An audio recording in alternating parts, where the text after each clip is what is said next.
Welcome. What is this? Episode 83 of Geographically Challenged. And we're in Shanghai, China. We're in the Shanghai studio, back once again with the boys. My two favorite guests that are not regular guests, but are semi-regular. You guys are like semi-regular guests at this point. Who's a regular guest then? Because you have co-hosts. Pilski and he's a Pilski. co-host. Yeah, I guess they're. Yeah, I guess. Okay, That's a nice way of saying they don't do enough work around They here. don't do fuck all, by the way.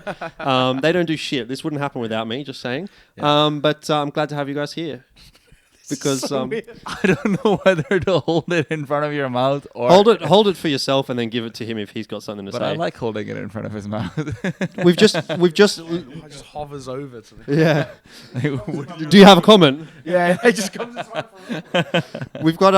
We've unfortunately got a broken XLR cable, so we've only got two microphones here today, but that's all good. We have to get it done anyway. And look, we've got a lot to talk about. ACL. That's what you guys have been here for. That's what I'm here for as well. I'm here for Crossfire, and you guys are here for Counter-Strike, obviously. But before we get too far in the discussion, obviously, I want to talk about Skinclub again. I want to give a quick shout out to Skinclub, who are still sponsoring the podcast. They are running a Pick'em challenge coming into the major, of course, as you guys would know. So there'll be a link down in the description if you want to do your Pick'ems over on Skinclub. You can get yourself some extra prizes on top of obviously what you can get in the game as well. So I'd encourage you to go check that one out. I'll be doing it as well, and I'll be sort of dropping my Pick'ems there as well. So go check it out. And Can thanks we again. compete with you? Like, I think so. Yeah, I think there's something like that. I haven't properly looked into it yet, but there is. I'll be doing it, and then I think you can see what join everyone the else is doing. Geographically Challenged Discord, and Jordan will keep you updated over there as well. Discord link is in the description too. But guys, where do we even start, man? Like, obviously, you guys have been in China for like a month now. So how's that been? I'm so glad I got to be here because I never thought I would get the visa. I'll be honest. It's been so many tries at this point. I finally got it. I'm so happy. I knew you would be pretty stoked because you're just one of those guys that's happy about life. What about you, Neo? Am I not happy about life? Yeah, sometimes. Sometimes. You're a bit more jaded, though. I feel. Really? Yeah. Well, let's see what you have to say about Mongolia. We'll get to that. We'll get to that too, probably. China's been sick. I always love China though. It's so nice compared to like basically most countries like that I've like traveled for work or whatever. China always feels like one of the easiest ones just to like just hang around in. I always like China. So like so far this event has run super smooth as well. So there's a lot. I basically only have positive things to say about ACL. Well, that's what I wanted to actually ask you guys about because like I've obviously been watching it online and I get a pretty decent idea of how things are running and it has looked really good to me. I think a lot of the time when I come into watching an Asia event, I often come with some trepidation and say, I don't think this is going to be a very good event. But even prior to ACL starting, I was saying on the podcast, I was sort of like, look, I actually think this is going to be a really good event. I've obviously worked with Hero Esports a lot, which are the guys that run it. I've done Crossfire for 10 years with them. And so I knew that they were a pretty competent tournament operator. They haven't... Did Hero do Extremes then last year as well, Jordan? No, they did not. That was Perfect World. Okay. Yeah. Oh, sorry. They might have had some involvement this year. Yeah, because it was in their studio, right? No, it wasn't in their studio. Okay, no, fair but it was in the so last year was in the Perfect World studio. This year was in a different location. But I think Hero Esports had some involvement in this year's Extreme Stand. Got it. Anyway, besides that point, obviously I knew them. I've worked with them a lot. I had a great amount of faith that they were going to be able to do a pretty good job. And it seems like I want to say they've nailed it. Like, I don't know how you guys feel, obviously, from the inside, but from my perspective, it looks like it's run well. The broadcast has done what it needed to do. The games have been starting on time. I haven't heard any complaints from any teams either. In fact, actually, teams have said, it was really good. Yeah. The ones that I spoke to.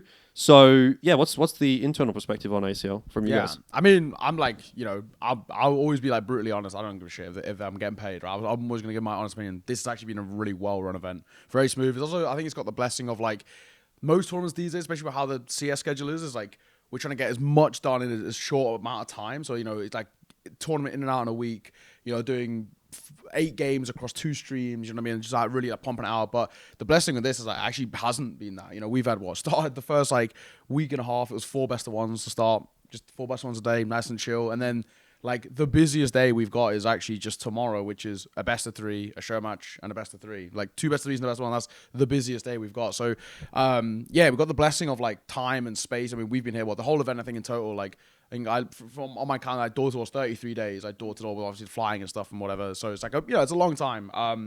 They've spaced out really nice. It's like 4 days on, 4 days off, 4 days on, then like 8 days off, which then when I went to Mongolia, and then now it's like 8 days No, 6 days, 6 days, then break, and then final. So yeah, basically a lot of breaks, a lot of chilling out. I think everything has ran super smoothly. I mean, even like tech issues when we had them, like like a player's headphones, whatever, it, again gets fixed quick, unlike elsewhere. So yeah, I honestly I really have good things to say. Again, when we all get to it, I will always be brutally honest, about events. If they ran badly, I'm gonna say it. This has been a really, really well run event. This is Neo saying to be like, Jordan, please ask me about MESA NOL. Please ask me about MESA because I have so much. That will come later. That will come later. No, ACL's been cool. One of the things that I would say I haven't enjoyed as much, because honestly, everything, 99% of it has been one of the most fun events I've been to. But I do wish that the schedule was compressed a little bit more, because it is 14 days of matches and then 16 days of off time, which is, it's fine. But it feels like if you have that much, I'd like it to be compressed, because you could do it in 20 days instead of 30. Not just do it in, but it also feels like getting people to tune in, because it's Counter-Strike, not League of Legends, right? So you're not going to have people who are tuning in week to week for a couple of games. Right. So if you wanted to have a push to get more Western audiences to tune in, which I know they don't care about at all, but that's obviously what we're doing. So if you wanted to have a push towards that, I think you'd be better off with maybe trying to make active through lines. Because if I tell people that, oh, this stage is over, the next stage is in 2 weeks days from now. Yeah. No one remembers that shit, because in the meanwhile, Monacy has joined Falcons. Yeah. Kyosuke is joining. Yep. You get washed away by Counter-Strike headlines so fast. But other than that, it's been really cool, really fun, and I actually quite like the city we were in before Shanghai as well, which is a very small city, Yancheng. It's got great parks, great lakes, great walking areas. How was the you enjoy running? Yeah, I'm sure. I had a look at what you guys were doing, and I watched some of the players for the Aussie guys, when they were live streaming when they were in China and stuff, and it looked like a really nice place. But what was the turnout like in terms of the audience? Because it looked like there was a decent amount. It wasn't a lot of people. Let's just be real. But only for Tyloo games, right? The thing is, the issue was also that the venues, we actually counted the seats. There's 1,000 seats there. So there were never going to be 1,000 people in that. So because they're so spread out, because people don't sit together and stuff, it looked worse than it was as well. But turnout wise, when the main event started, not during the qualifiers, so when the main event started and there's Chinese teams and there's maybe FlyQuest, or even for Lynn, for example, there'd probably be 100 to 150 people. Yeah. At the best Well, I guess times. will be what we get to see here in Shanghai and see what that crowd looks like. Obviously, we're recording this now.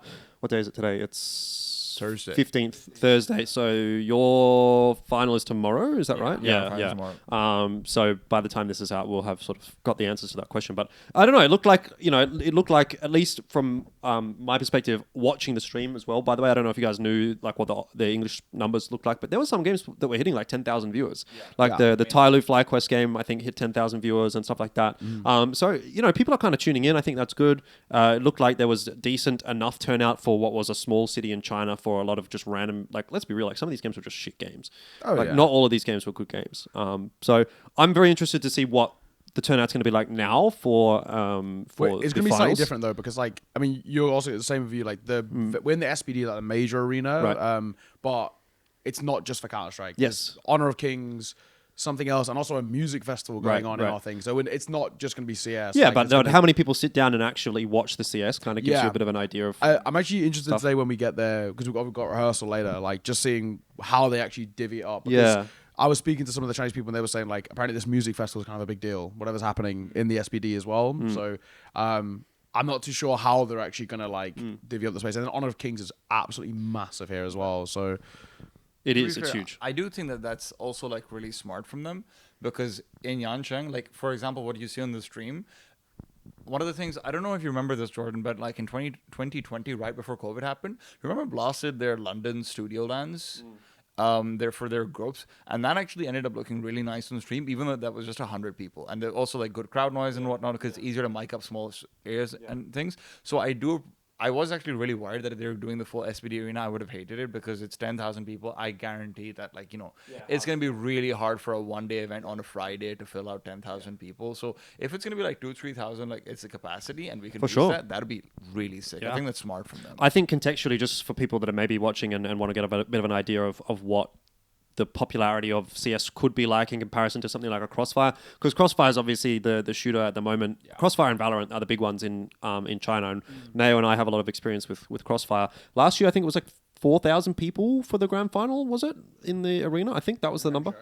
Yeah. No, it was 8. Was it 8? 8,000 in 8. that arena. Okay. Yeah. All right.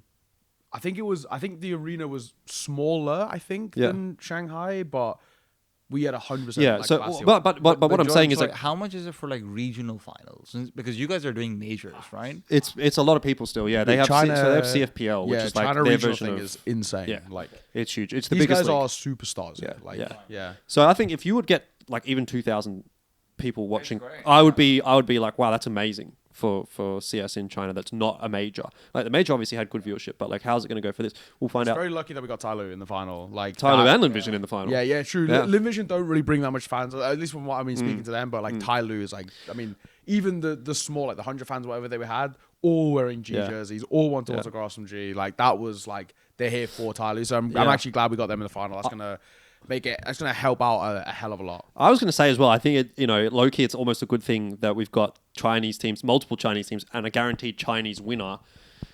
In a bit of a what's the word, like in a businessy kind of a way, you know what I mean? Like Yes. not from the economics of it, or not from the we're getting the best CS or this or that, whatever. Just from the it's a Chinese TO, and having spoken to them as well, their kind of like mission is to improve CS in China with something like ACL. I'm sure they were gassed when it was Lynn Vision Tyloo. They were so happy. They would have been very disappointed not to have a Chinese team in the final, and certainly if If a it was Chinese team, JiJieHao FlyQuest final, they would have been it would have been bad. Yeah, so I think just in terms of the future of ACL as an event and how it's run, obviously we can say it's been good, it's had decent viewership, it's run well, all things are positive, but will they renew it? Will they do it again? Well, as far as we know, they've got 3-year deal to do ACL, but I think just having 2 Chinese teams in that grand final, one of which will obviously be the winner, goes to EWC.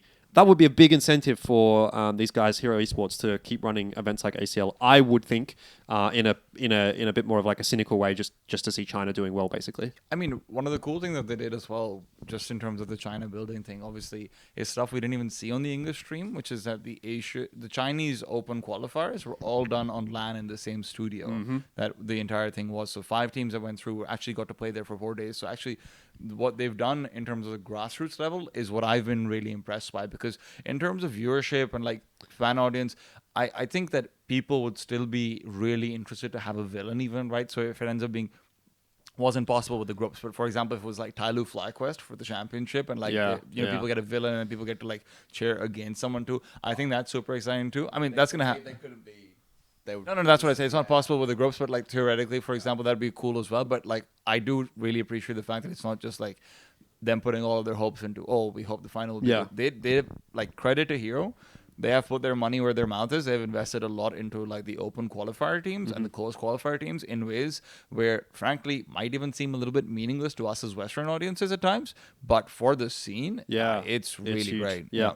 Ironically, as well, some of these like Chinese qual teams are actually pretty good. There's actually a lot of decent talent. It's kind of like the myth of, I guess, like a feeling at least that China is like, super top heavy, and we talk about like there's these, they just kind of swap players in and out, but some decent talent coming through. Like some of these like this like guy, like one guy called Zero, one guy called Poo, one guy called Zero. Hunton as well. Hunton was pretty good. Yeah, I mean there's some like actually some really decent like Chinese like guys who came through this qualifier. I've never heard of them. Teams didn't even hate your TV profiles or whatever, and they can hit. That's what we want to see. Yeah, look, I mean, now I guess we can pivot into maybe some discussion around some of the teams.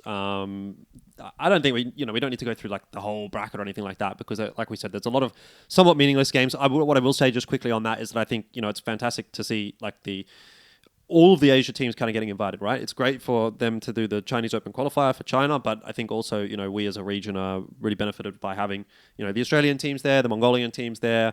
If there were any SEA teams that would have been able to have themselves enough VRS points to get in, they would have got in. The Middle Eastern teams like JiJieHao as well being there, I think that's pretty cool. So I think it's fantastic. This is exactly the kind of tournament that I wanted to see for the last like 3 or 4 years in Asia, and finally we've got it, and it looks like it's done really well, at least from my perspective. But I do wish more of the Australian teams had been able to come because the MRQ, because like very Yes, frankly, the yes. Australian teams that we did get We're not- they were like, not- only one where did like okay at certain Yeah, times, and yeah. that's fine, whatever. But like KZG and what was the other, like Mantra? I think? Mantra, yeah. They were really bad. Like honestly, they were so much worse than the Chinese Open qualifier teams that it was kind of sad to see. And I Only one word. They were pretty fucking bad as well. Like no, offense, I love Eddie. They're a Shout dead out my team, by the boy. way. They're a dead team. Yeah. We knew at the event, Yeah. basically. But like, yeah, like shout out Eddie one time. I go, but like. All the Aussie teams were bar flag. Well, the thing is, like, you didn't get the good Aussies. If you would have got that- Semperfi and Rooster and that- Mind Freak or something, or House Bets, or then, that's the thing, yeah. which was like, kind of disappointing because like I know it wasn't an accurate representation of the Oceanic region, and it would have also made the initial qualifiers like a lot more interesting as well for like, for these Chinese Open qualifier teams. A lot of the time they just end up playing against each other in the lower bracket too. So that was something that I hope that next year we're able to not have MRQ dates be randomly announced when all Right. the scheduling is Right. already done for Yeah. every single Yeah. tournament, and screwing Yalla and ACL and like all of these things coming up. But like who knows about majors? Yeah, no, fair. Look, I mean, that's a good point. But let's just talk quickly on some of the teams. I wanted to touch on some of the results. I guess obviously we have to talk about JiJieHao, Lynn Vision, Tyloo, FlyQuest, maybe Rare Atom as well. Which one do you guys want to go first? Huns even? Is Huns an interesting talking point? No. Where do you guys want to go with that? You guys can choose because you guys have been the ones watching. Sure. Yeah, I think JiJieHao's super underrated. I'll forewarn that he's going to come with the most unbelievable bias. So take everything with a grain of salt. Okay. Like, if you've I heard- know. I if know. you've I heard know what any- tea time is like. Yeah, I know. any JiJieHao cast so far, tea time's bias is. So take everything with a grain of salt. Well, I was just really surprised about the fact, and this is the weird thing, because like I know you guys sound biased, but in my head I'm like, I'm like in my head I'm like, these fucking guys aren't gonna do it. Oh my god, Middle Eastern teams never make it. Are they doing it? Yeah, because it's like because in my head when I pendulum so hard from be like these fucking guys never do anything, I'm not gonna, and then like my hopes they're coming. Mate, in. I understand what it's like being an Australian fan. Yeah, so, there you go. yeah.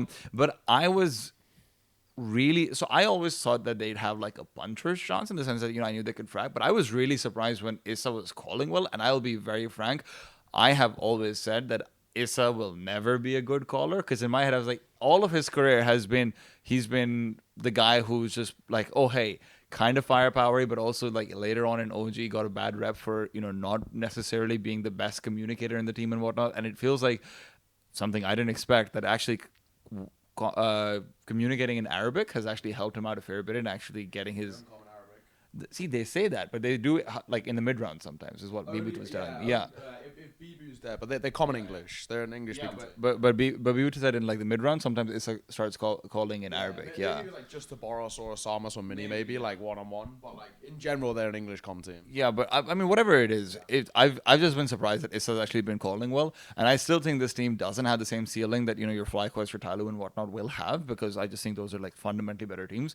But you know what? Pleasantly surprised. Mate. They might make it more. They might make it, or maybe like a random PG element here or there as well. That'd be exciting. We'll see what happens in that FlyQuest JiJieHao game, because I have to say I think I'm not necessarily expecting JiJieHao to win that, but I think they could win it personally. They can hit hard. I think JiJieHao is definitely underrated. Like I think the thing is like people, and it's the same thing that happens. It's like a broader issue with Asia in general. When Asia goes and plays internationally, people are like, oh, they're an Asian team, they're kind of shit. Within Asia, people go, oh, they're a Middle Eastern team, they're kind of shit, right? Yeah. Because Middle East has been so bad for so long and not had any success for a long time, and now it feels like we're actually kind of starting to get some of that success coming through from the Middle East in 2025. Obviously, with EXO doing well at Extremes Yeah, Land. I'm gonna say like coming to this, like the initial thought I got, where everyone was like, "Oh shit, like Asamas." Like that was after Extremes Land, they were like, "Oh fuck." Like, And since that change, JiJieHao have looked a lot better than they did prior to that change. So I think JiJieHao's the real deal.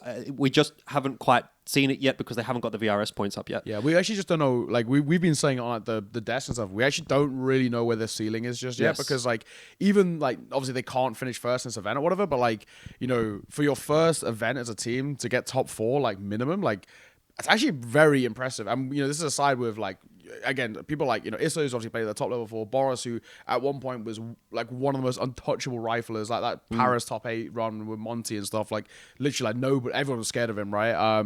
So like you look at like this team with actually a lot of like talent. I think like only thing that for them, is really like maybe even like the AWP department. Like Mini's very good, but like he doesn't actually AWP that often. Like I think I saw like I was speaking to Prof about this. Like he only picks up the AWP like less than 20% of the time when he can. He buys rifles a lot. So it's like, is that like worthwhile? But as a whole, like this team is like they're super sick. Like there's a lot to like.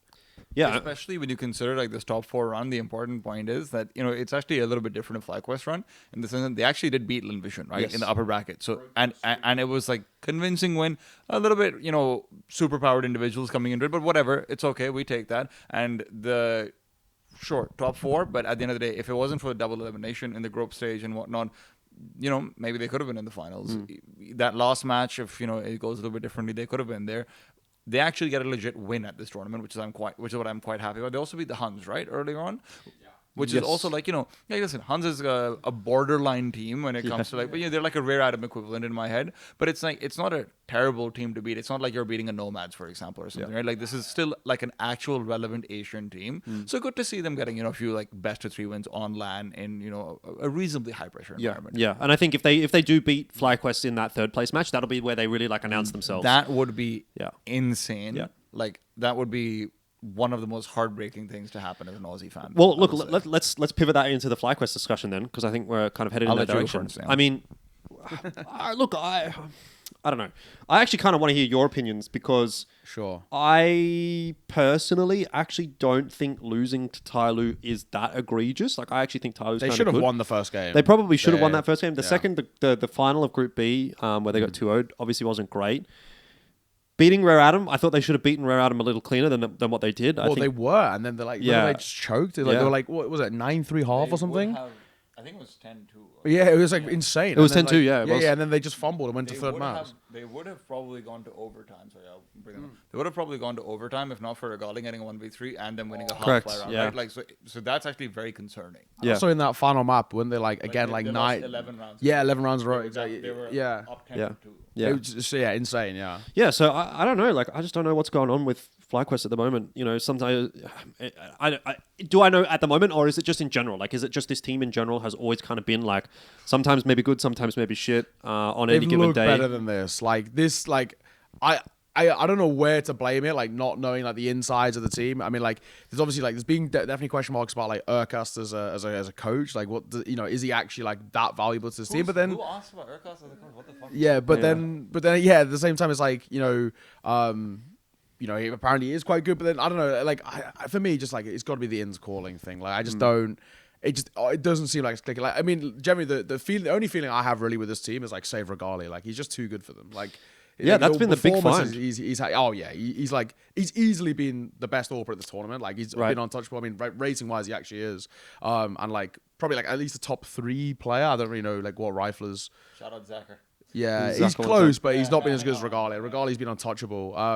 Rifling wise, I don't even know if any like he might actually just be the best. Like individually. Probably like I probably take one of the Tyloo players over him. Like which one? Like Jam Young, I think is better.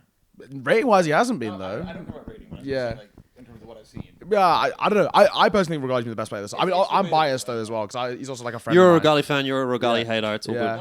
No, not anymore. Nothing funnier than give him swallowing his words the whole tournament. Like no, we need to because I need to at Papa Smithy for this one. Yeah, swallowing his words. Regali is the go. And the Discord started between us. Yes, because he tweeted it and I said you're an idiot. Like he's obviously going to be the best player on this team. You're a moron. Even Dexter said shut the fuck up. You don't know what you're talking about. But Dexter was spitting bars as well. So all I'm saying, I get my piece. I was right, he was wrong. Regali has been a very good pickup. Mike Hogg right here. Because he's a tier 1 AWPer and he's the best. No, he's looked fantastic. He has looked fantastic. Okay, to be fair, we'll clarify. First of all, I think I've done a good job of being unbiased about FlyQuest casting and not saying that Regali's bad. And I have consistently said best player in the tournament. Yeah. Like I've been good about this.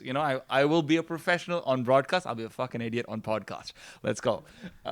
Listen, my entire thing always has been it didn't make sense the change that they were making because it felt like they wanted more. It was underwhelming, and I thought it would be a downgrade because of the fact that, I didn't think Dexter and Regali would work well together, or Urkast and Regali would work well together. And I was very clear about all of these things, right? I also did say Regali will be better than Alistair. I didn't think he'd be this much better. You are right, though. I underestimated that 100%. He's been really, really good. And here's what happens every single time like Australian teams get like a really good player. You get a year with them, and if you don't level up, then they leave. He's getting poached 100% if they don't do well. I think he'll probably get like another like FlyQuest probably get another season. I'm sure he's signed for 12 months. From start of 2025 to the end of 2025. And if that's the case, then teams generally, these days would rather wait out the buyout for the time. Yeah. Right? Like, Especially for a player like Regali's good. Don't get me wrong, but are you really going to buy him out? The tweet. Welcome Regali, our new AWPer. Actually a downgrade from Ali. How underwhelming. And I first reply says, it literally isn't. You've never seen Regali play in a consistent team if that's what you think. And then but it follows with Dexter saying, you don't know what you're talking about. Like, oh, no, that you talk too much, I think. Yeah, you talk too much. Yeah. I was the first like as well. But to be fair, like, here's the thing. I also clarified all of that, and Dexter's out of the team for a reason, right? Like, there you go. Also, I don't even necessarily like that, by the way, that Dexter is out, because it does feel like, in the attempt to get Nedic as a firepower upgrade, Nedic is really good. I think Nedic will be really good. I still think he's a bit unproven, to be very frank, but they still haven't changed Inz's roles back to what they were before. So Inz is still underperforming because now it's going to be, everyone's going to say, oh well, IGL burden and everything. Inz has been underperforming all year long because he has changed a lot of roles with Dexter since the beginning of the year. On the CT side especially, he's not being able to get aggressive the way he was before. All of the ways he's found success are not how he plays now. And if that's going to be the case, first of all, you must be opting into it because, Dexter's out of the team and you're not, right? Very frankly. As far as I know, it was a choice on Inz's side. If that's a choice on his part, I don't know why you do that when you were by far the best player on your team. Inz last year was better than Nedic is going to be this year. Maybe Nedic becomes better in the future, but Inz last year was incredibly good, right? So first of all, you've shot yourself in the foot. I thought that was incredibly stupid of like the FlyQuest team. Then afterwards, like now you're putting him in IGLing where, listen, man, Inz is a smart guy. He can probably do some mid-round calling. I don't think he's a great IGL. I don't think there was going to be a better IGL than Dexter. I have criticism of how Dexter calls, though, but I also think that comes down to Urkast. And here's the thing. All of this, and not to say that Urkast is like the fucking like leader of FlyQuest and he's going to have control over everything, but I do wish they had more of an authoritarian coach. This is where the problem comes in now. Look at how they're losing these matches to Tyloo. Yeah. Right? Look at how they lost Mirage in that first match. It was like that should have been a FlyQuest win, but Tyloo keep winning half bites. Tyloo was playing like shit individually. Like mechanically speaking, that's one of the worst I've seen Tyloo play in the sense that we literally see Jamyoung going out. Regali scoped onto him. Jamyoung fires 3 bullets. Regali doesn't even see him. He doesn't hit a bullet. Regali gets to flick and kill him. Jamming on a deagle, he swings out on a guy planting. He doesn't counter strafe. He doesn't stop. He doesn't try and get the headshot. He misses 6 bullets and then he gets one in. Right? Like, it's shit like this, which is like, if you can't beat Tyloo then it is an egregious loss to me. I know you're saying that Tyloo's a good team, and you're right. Yeah. Tyloo's been very impressive, but you also have to look at how they were playing. Second, when they're going up against Rear Adam, and this is something I'll give credit to Michael, because Michael's very good about noticing this kind of stuff. He's been saying that FlyQuest has the worst second halves whenever they get a lead from I wouldn't doubt it. I wouldn't doubt it. And the reason why is because they get into a lead or they look like they're good and then they completely fucking just capitulate, yeah. That is a calling issue. That's not a firepower issue. That's a structural issue. That's an ability to, corral the troops issue. That's like, hey, who do you have on your team who's going to be able to make sure that if we lose a round or two, we don't just die immediately? Rare item, Regali bails him out, Vexite bails him out with Vexite got like some half by round win. Regali got the 1 versus 3. But even if you look across all of the maps, even the maps that people are like, oh hey, they probably should have won that. Like for example, I know you were saying this about Inferno versus Tyloo when they were 13-11, right? There are so many moments when Regali, and this is why I will absolutely say I think he's been the best performing player of the tournament. He's probably like in contention to be like the best player of the tournament in every category. Maybe like there's some argument here and there, but he's definitely the front runner in that, right? The issue is if you as a team are having to rely on the guy getting like a 3K entry mid-round when you're down 3 versus 5, you're playing a bad style of Counter-Strike just fundamentally. And that's always what my criticism was, that I thought overall this team would be downgraded because they're all so emo. Like literally only one of them spoke up, which was Ali. And listen, Regali is 100% better than Ali. Put Ali as, I don't know, like a therapist for the team or something on the side. And like this Mental coach. We need to get some life into this team. I wish Dexter was still on this team. I think long term this is going to be a downgrade in terms of Dexter not being here. Even if I do think Dexter's calling wasn't always the best, but I just don't see it from him. So I mean, I guess at this point, then what's the fix? You know, like No, they're still trending upwards. You think right? so? Because Netic is going to be like able to replace Dexter in terms of firepower, in my opinion, and Netic is going to get better. But the issue is for FlyQuest as a team, your goal has to be good enough that either Regali doesn't have to leave us, or we can get someone who's, you know, As at good. the very least, Yeah. like, you know, maybe like a Warrior 2K or like a Hate, you know, someone who can maybe like fill his shoes and we can get that year-long replacement again and like repeat and rinse. And right now, I don't think they're going to get to that level because everyone's going to look at this team and be like, yo, Yeah. Regali is the only reason why they're winning. It depends. I think it largely does depend on what the major run is going to look like here in Austin, and then what ends up. Yeah. Is it Budapest? Was that what was announced? Yeah, The start of that? Budapest. Budapest. Start Is, of it, yeah. You know, obviously that'll be a large discussion point, but I definitely feel as though there have been quite a number of games that I've seen where it feels like Regali was pulling them kicking and screaming through. Shout out to Vexside, by the way. And Vexside much better. I will say as well, Yeah. I was going to point that out, that Vexite had a very good, I would say he had a pretty good tournament, generally speaking, but I think in those two games, I think it might have been the two games against Tyloo, I felt like he went missing, or one of the games against Tyloo and one of the games, like the grand final, and then potentially the game against Rare Adam. Yeah, the second game against Tyloo. But there was two games in this like playoffs run in Group B where I thought maybe it wasn't quite exactly what you wanted from Vexite, but you know, in general, I feel like Vexite's level has been a lot better I'll also give of him late. credit in terms of like mental stability. He's one of the few players on this team that will turn it on like 7 rounds, and even if he's 0-7 or Right, something like that. right. Because a lot of the time, it doesn't feel like he's necessarily losing his duels all the time when he's losing. It's just like, hey, the team's in a shit position, he's gonna die. Yeah. So look, I mean, obviously, I don't think this result is what FlyQuest would have wanted. Let's say even if they win this game against JiJieHao, take third, that's definitely not the result that they were looking for. They pretty much Came to win. Yeah, they came to win. And they said it as well. They were saying it for a couple of weeks beforehand. So I think generally speaking, it's going to be a disappointment for FlyQuest, for fans of FlyQuest as well. I know there was a lot of Aussie fans that were pretty aggrieved by the grand final loss to Tyloo. But, you know, is it panic stations as far as you guys are concerned, right? Because we're going into the Austin Major. Depending on how that goes, obviously there could be changes. The whole JKS discussion will get brought up as well. You know, what are you guys, you know, feeling on that point? Like, I have a different view of this than T, and we've actually we discussed this. I don't, right? But because I think maybe you guys have like a wrong look on how to like. I view, like, obviously I'm not from the region, but I view a team like FlyQuest differently. Like the way I see FlyQuest, their goal: get the major, get big invites, be one of the top teams, not the top. Be one of the top teams in Asia. They tick all the boxes. I tend to do you legitimately think this is a playoff team? Like, will ever be a playoff team? Like, no offense. And like, from the Australian region, like, even if you got JKS in, do you like legitimately think with how Counter-Strike is right now that they can be a top 8 team? A top 8 team in the world? Playoffs of what? Any Are you saying tier top one 8 in event. the world? No. No, of course not. like, yeah, exactly. Of So course like, not. so them. But if they could make stage 2 of the major, you know, let's say they could Yeah. make through stage 1, stage 3. yeah, No, stage 3 is playoffs. stage 3 is playoffs. So stage 2 is 32 to Yeah, 16. yeah. So they're in stage 1 right now. If they could make it out of stage 1, that's I think what people want. Yeah. People want to see them make it out of stage 1. I mean that. I And mean, that should be doable with this Yes, roster. yes, Or with agreed. JKS in But potentially as well. I always feel like when I speak But to it never people happens. from the region, it's like, oh, but like, you know, but they didn't, like, you know. No. like, I think people do need to check themselves. Yeah, for sure. I just think, like, you know, I think there are like a team that I've like just had a team plays a kid who's like, how was Nezzy, like 18 or whatever? Like, he got really young. Netic, I think, is 21. Yeah, I think he's- Vexite and Netic are both around 21. Yeah, 22. so like, you know, you got like, you know, Netic who's young and inexperienced when it comes to lands as a whole, like big lands. And he's got a really bright future. I mean, I suppose Regali about it, and he said the kid's cracked. Like, Yeah, he's he like, is. Yeah. I casted a couple of his games when he was in EU for a bit, and Right. yeah, seemed decent.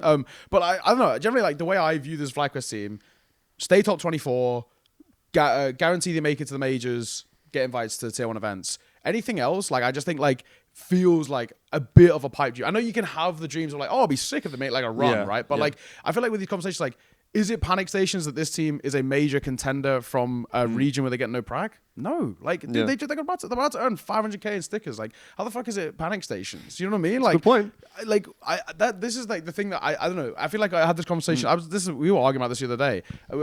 He was like saying like you know, not to like I don't like, but you were talking about he was talking about like, why don't they come play CCT and like come into EU like and prac? And I was like, well, first of all, they can't. Yeah. They just can't because of region lock. But like, I just think like, you know, I don't know. I just don't think it's that big of a deal right now. It's like a team that just come in. Like, I think, you know, realistically, I don't think they're currently going to make out of stage one the way they're playing. I just think they've been quite shaky as a whole. But like, and I think that there's a separate conversation about like, should Inns be calling? I don't think he should be. I think, you know, the last stint when he was calling was bad.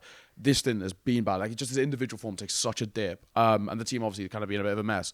But like, as a whole, I just think like the conversation with FlyQuest is always like, oh my God, like, you know, everything's like bad because they're like, you know, aren't making playoffs. They're never gonna make playoffs. Like consistently. They might make a run, but like I don't see a world in which like they're like a proper like deep team. Like they're not gonna compare to even like, I mean, who's like even number 8 right now? I'm trying to think like who's like a Navi or something is probably like Mongolz, Aurora, Navi, FaZe, those kinds of names. They don't scratch the surface. Like, if we're being realistic here, come on. Like, pound for pound, there's no way that they're better. So, like, they're making top events. They're getting majors. They're staying the 23rd in the world right now. I don't think it's that deep. Like, sure. Okay, to be fair, I don't think anyone, even from Australia or from the region, wants them to be like top 8. It's more like, hey, but what I mean, let's just like sort of set like, I think a reasonable ceiling that I think people could like to see. It's like, hey, for example, if you're going to a PGL event where maybe, you know, 3 of the top 10 teams aren't there, then you wouldn't be like overwhelming, like it wouldn't be the shock and awe of the world if they got to like top 8 and just bombed out over there, right? Which is like, hey, which is basically like 12 to 14 in the world. Right. Basically, right? Like 12 to 14, 12 to 15 in the world sort of is, you know. I think that's a fair point. I think that's what fans probably want them to be as well, because you know, very, very frankly, we know how good a lot of these players are. So even if you're just looking at it this way, if Regali is the only reason why your team is like being semi-competitive in a few of these matches and whatnot, he will leave. So the idea is, if you are a fan and the best player, the only reason why you guys are relevant is probably going to leave unless you become better. And even if you want to get a new talent, you're not going to get a Regali every time. Not like very frankly, I know you're like friends with him and everything, but he also hadn't played for a little while and whatnot, like for like a year. Yeah. If you're going to take that risk, and it is a risk, right? If you're going to take the risk on like 5 players, maybe 2 of them will end up working out the way he has. It's not a guarantee. So what are they going to do afterwards if they're like continue to be like completely bottom of the barrel? They're always going to make the major. Yeah. They're always going to be the best Australian team. There's always going to be a spot for Australia at the major. There's 32 teams at the major. They're going to make the major. Yeah. That's just a constant. So like I just remove that in my head. But then I just think of it this way. You were invited to 5 tier 1 tournaments this year so far. Out of the 8 that have happened, this is like one of the most that any Australian team has had since back in the day, like 100 Thieves Renegades roster was. Like, which was playing internationally. Like they lived in... But I'm just saying, like in terms of the opportunities you've had. Yep. So when you've had that many opportunities and you have players this good, I don't think it's unfair for fans to be like, look, can we at least have a team that we know, you know what, a good run would be like top 10 at a tournament, you know, just shy of playoffs. But even, can we not just be guaranteed to lose every single match? Like they've won 2 international matches this year, not including Chinese teams, which is versus Pain and Virtus Pro. Yeah, Virtus Pro. They were in a bit of a bin. Even right now, who the fuck knows what? Yeah, Virtus I don't like Virtus Pro at all. And Pain has been like a stand-in team like all year long. So they have like, okay, VP, I'll give that a real win. Pain, sure. If it's a standing team, I'm sorry, I don't really consider that a real win. Yeah. You had 1 real win across 5 tier 1 tournaments. It is panic stations. And considering that, you know, you're saying Inns is probably a worse scholar for you, or like, you know, or you just don't like his scoring, and I agree with you on that. If you have won a single international series all year long, despite having one of the most opportunities of any Australian team, and we know they have good players, because we saw what these players can do last year. Right? It's not like we're saying, hey, Vexite's a fucking bum, or Inns is a bum, or Regali's a bum. Well, I was saying that. But, you know, it's not like we're saying... Sure. But now, you know, we know these are good players. And if you still can't perform, it is panic stations for me. And even at the Austin Major, making the next stage, dude, there's 32 teams this time. There's not 24, right? So making the next stage, it's a good start, but I'd still like them to at least show that, hey, maybe they win like a series in the next stage or whatnot. Like that's where I stop panicking. Otherwise, a run at Austin is not going to like a run at Austin is not, hey, we made top 16 and then we're 0-3 or like we didn't win a single best of three. Can I just get some match wins? Yeah, like, no, is that too much to ask? I think it's definitely an expectations thing for sure. And I think at this point, they're not probably meeting their own expectations, and they're probably not meeting the expectations of the Australian public. And I think you're on the money actually, Tea Time. And I think I think both of you actually have valid arguments. I will agree with Neo that this team doesn't need to be a world beater. They don't need to be a top 8 team in the world. Even just looking at the most recent 2 events, by the way, it's like, lost the spirit, lost the phase. Like, what could you, and then you look at IM Melbourne, the teams below them, fair enough, right? They did better than Saw, 3D Max, and Complexity, they're relatively decent, better than VP, Big and Pain, right? And then the teams above them, FaZe, Navi, Gamer Legion, Mouse, Liquid, Mongolz, Vitality Falcons. Yeah, but the thing is though, Neo, and I think this is where Tea Time's argument is that they will have those kinds of results, but they'll never have the result that actually like pushes them into like that next step. It's kind of always like, oh, they won one game or they won 1.5 kind of games or something like that, but they never get to the point where it's like they might actually be a realistic chance to make a playoffs, or they do make a playoffs, or they push a team that's like a FaZe, for example, or a Navi or a Mongolz, or they will get crushed by those teams, and then the games that they win are going to a lot of the time be like these close, drawn out wins where they probably should have won it cleaner than they did. And the other issue is now you're right, but this is also a little bit of a burial of their own design, because if you look at the start of the year, they actually had a good ranking, right? So like they weren't like, so now, by the way, I agree, now is the hardest time ever outside of the major, outside of maybe PGL events, to get like big wins, because you're going in as the lowest seeded team in the tournament. But in the beginning of the year, that wasn't true. And again, the issue is always, we just saw like an amazing run from them at the end of last year, and they objectively made, and firepower wise and whatnot, they objectively made an upgrade. And I think time has told that Regali has been a big upgrade, not even just a small one, as I thought he might be like firepower wise individually, right? Underwhelming is the word you used. I said the roster move was whatever. Not that Regali. You're a hater. I said the roster move was underwhelming because I wanted more. But this is just one of those things where. Yeah, for the team, again, for the team. They have won less matches than they did last year. But this is just one of those things where, yes, it's really easy to give them caveats that, oh, they're playing against FaZe, Spirit, this and that right now. But they also have had many better chances with a better roster now. And now, sure, you reap what you sow. You have a shit seed now. That's just the unfortunate reality. Yeah, I mean, they've been up and down in terms of that VRS point as well. Like, I think they were down to 50th at one point just before the RMR, and then they played the RMR and won that and got a bunch of points. All I'm saying, like, in general, is I just feel like maybe, I think you guys have grandiose, like... But they did it last year with the worst team. Yeah, maybe. Well, I don't know. I mean, worse is debatable because like they look worse at the moment, like in terms of like calling wise, right? I mean, but like individuals wise. Yeah, but sure. This is what I mean. If calling wise you're worse, if your team is worse, despite your individuals being better, that in my head is panic stations. Yeah. Sorry, I'll just repeat it. If your team is worse, even though your individuals are better, and there isn't a sign of like, hey, how do we improve? Then that is panic station. Basically, what I'm trying to say, I don't give a shit like whether they're better or not. I'm not arguing. I don't care. What I'm saying is, the word panic station seems a little extreme, guys. They're an Australian team. I need my clicks, mate. No, they're not Austrian, mate. They're Australian. Australia is what I've said. These guys. They're an Australian team. Yeah. No offense. Your region's dog shit. All right. And you're making a major and tier 1 tournaments. Like, come on, like live a little. Like takes one to know one, mate. I'm from England. Like, think. Well, we got ITB top 8, and that's the best thing we've ever done. Like, do you know what I mean? Like, we had a top 4 Australian team. That's all I'm gonna say. Well, what I'm saying is like, I just think like, relax. Like, you're a consistent tier 1 top like event team, and the word panic station being thrown out.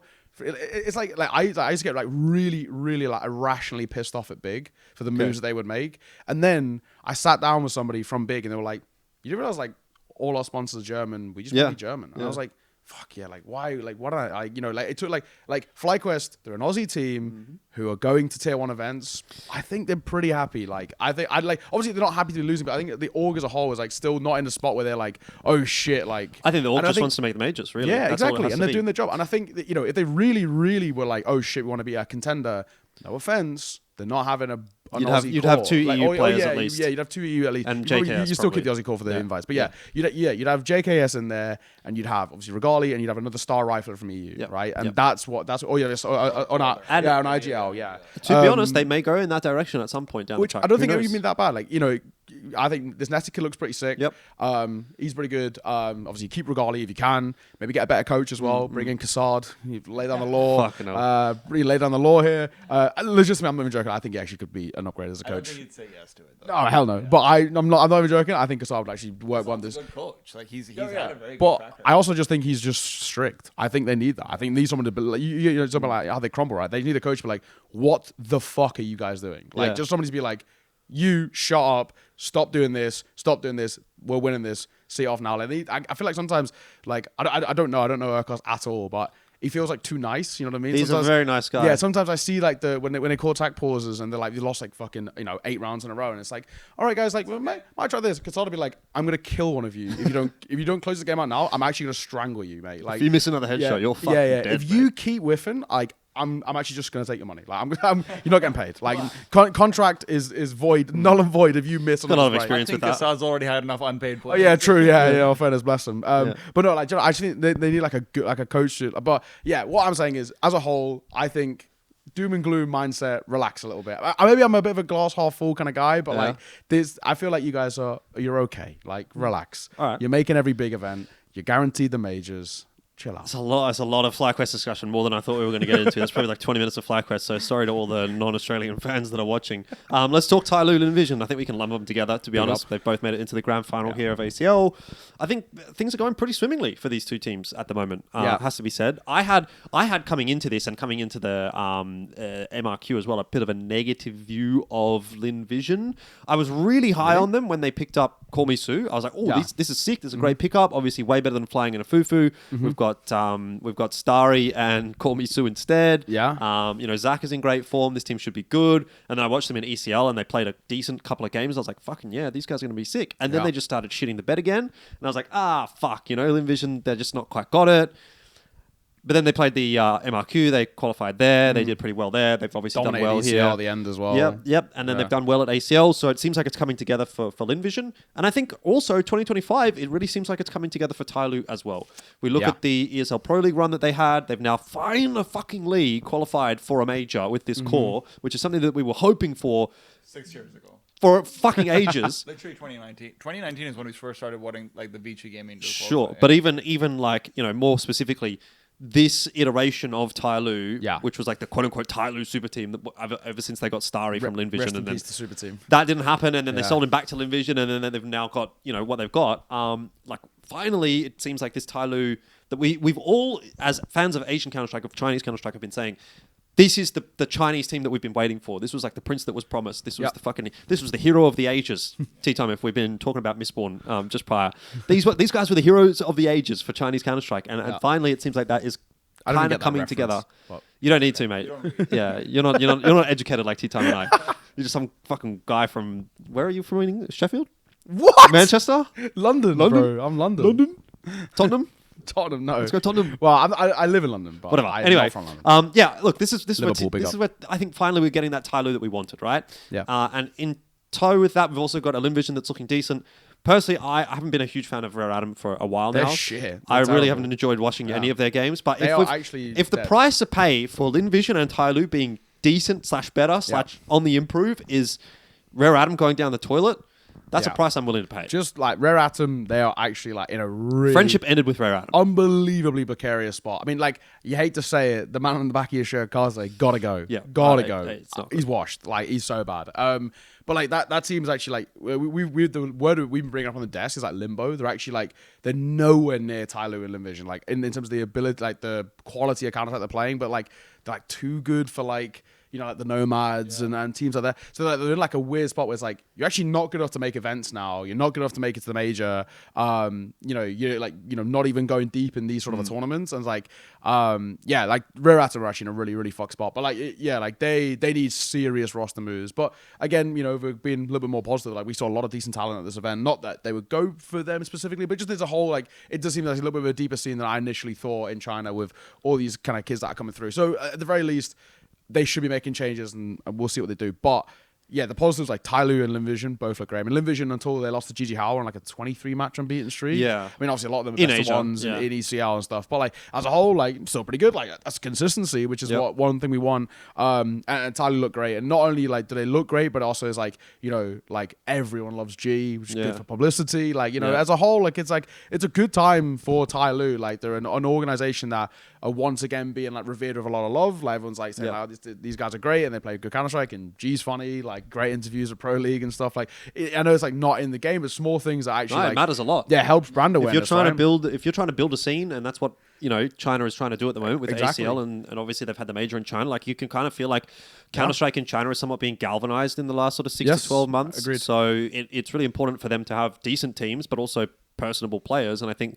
you're kind of starting to get a nice mix of those two with Tyloo Yeah. Amelia as well. and Amelia Lynn Vision was having are some fun on the yeah, stage. Yeah. Lynn Vision are starting to get interesting too, which is I know, kind of cool. I think, you know, I even speaking to someone like kind of like the Chinese talent here, and they said like, you know, in the past, for example, like someone like G, he like got a lot of hate for He like did. just his kind of Yeah, bubbly he did. character, right? They really didn't like that because like, you know, generally speaking in China, it's like, you know, you They're like Jam Young. yeah, exactly, like stoic and Yep. you know, kind of like, you know, mysterious, whatever. Badass right? guy. Yeah, exactly, right. But then like G's like goofy, funny, Yep. like laughing, like great. They didn't like that, and then I think now there's starting to come like a big realization that like, you know, just showing a bit of personality and having a bit of fun, like it's actually like quite well respected, like as a whole, and like G's become super lovable. Like I said, Amelia's been like kind of doing these like stare offs to the camera, which is quite funny. So as a whole, like it actually, and even like Westman, some of his interviews, like pre-thing, is like you know, he's like, you know, cracking like little jokes like yeah, we're gonna win this game 99%. If it's 1%, let's not talk about it.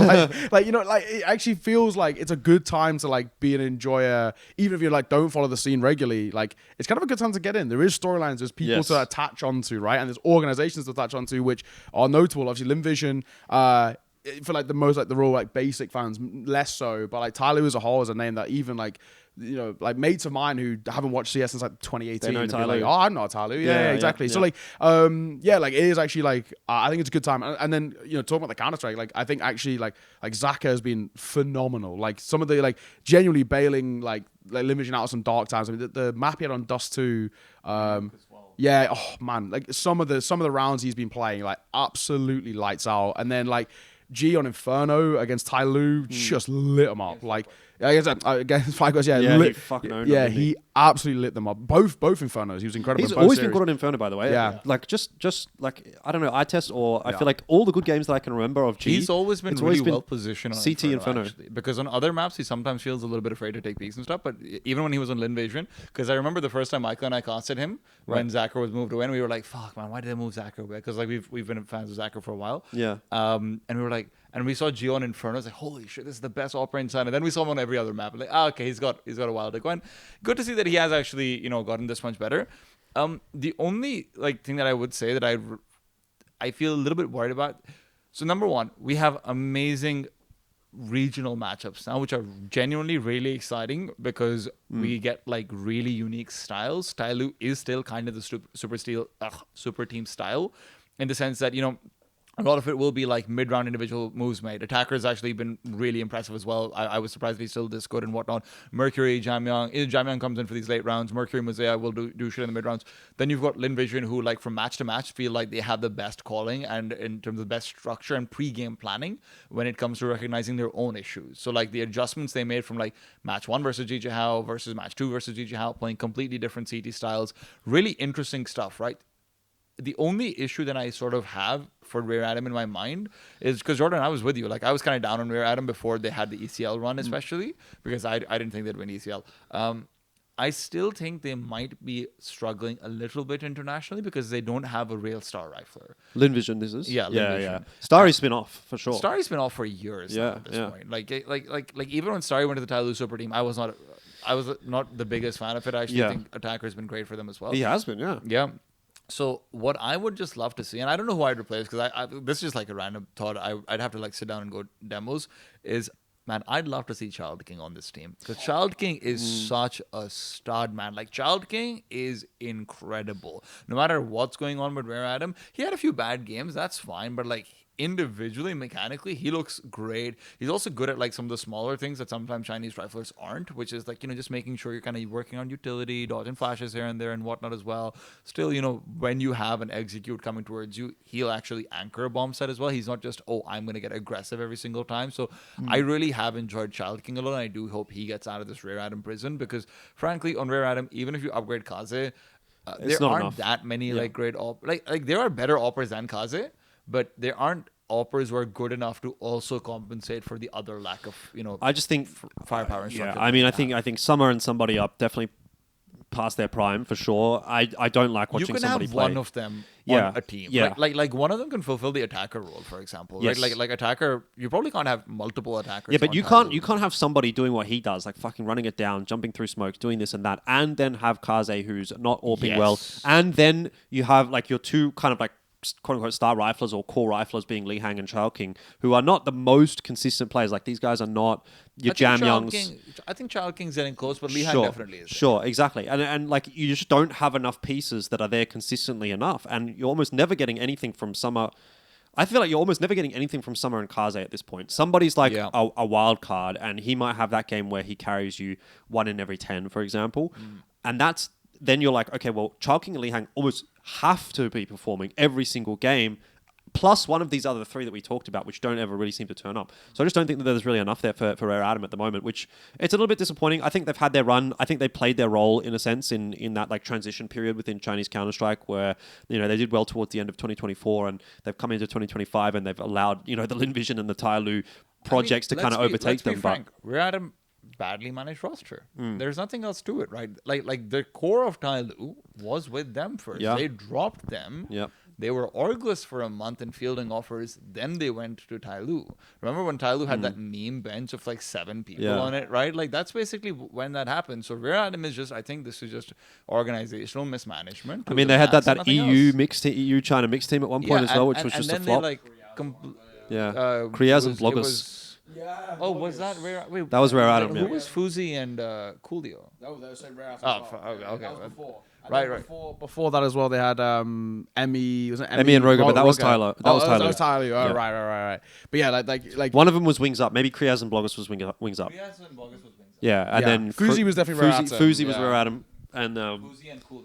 yeah, and Coolio, and then like a couple of Chinese players. Like it was just a mess. I will say though, like generally, if you could build a core of like Chao King, Li Hang, and then one of Summer or somebody, and then get in like a really like a decent rifler like to help out, who's and an AWP, you need 2, right? Fuck off one of them, and I don't give a fuck, right? Just like this team is so pointless right now. Like it's such a waste of Chao King, who is. I mean, generally, like if you had Chao King in Tyloo or Chao King in Lynn Vision, he is just the best one. Like he's the best rifler at the tournament. Like in terms of how much he's carried Rare Atom. Like he is untouchable at times, but he's just surrounded by bums. Like, but also as well, they're in a really awkward spot with now how VRS works, where you have to have a core. Like they can't afford to go coreless and come back through, right? So.